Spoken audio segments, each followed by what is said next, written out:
Homer's Paternity Coot is such an unpredictable, surprising, and really quite moving episode of The Simpsons.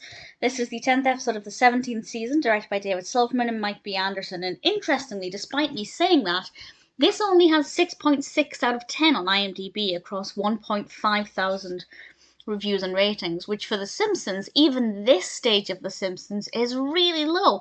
So maybe not everybody agrees with me, but I really liked it.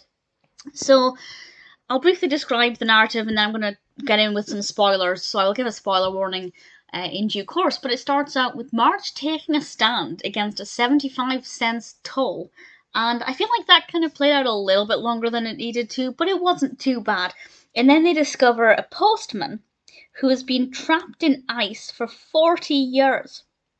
And obviously he's got a bag with letters as well, which have survived, and they're giving out the letters to the various recipients, and one of them is addressed to Homer's mother.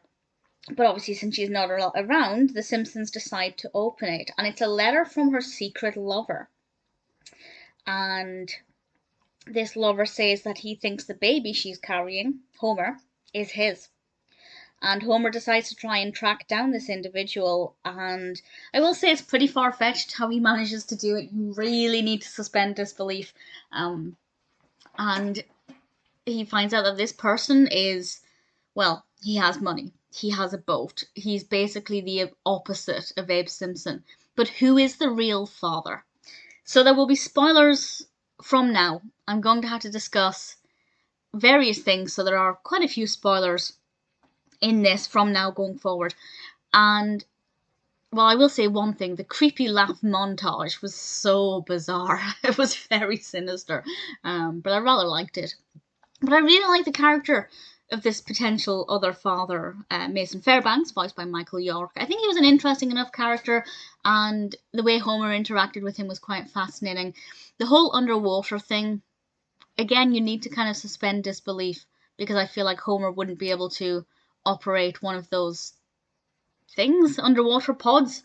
I'm not entirely sure what it's called, but the fact that he was under there and then lost oxygen and went into a coma helped them to carry the narrative forward. And when he had that dream sequence, or that coma sequence, of all of the wonderful things Abe did for him, it was just so heart-melting. It was so beautiful.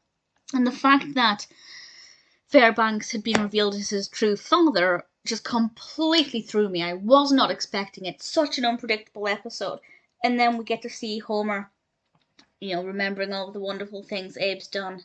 And I just found that to be so moving. And then when Abe revealed what he did, he switched the names so that Homer could think Fairbanks was his father, so Homer could think he had a wealthy, perhaps more respectable, although cheating father. That was so sweet as well. It was just, everything about this was so lovely, and it's really rare that we get to see this bond between Homer and Grandpa. So when we do, it's so beautiful. I really thoroughly enjoyed this because I hadn't expected any of it.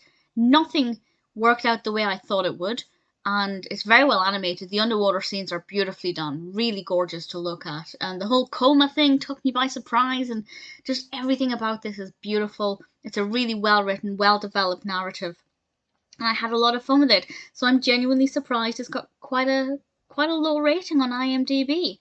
It's not unusual for me to disagree with the average rating, but yeah, I found this one to be a pretty powerful episode. So for me, Homer's Paternity Coot is actually a really sweet episode. Maybe not everybody agrees, but I really liked it.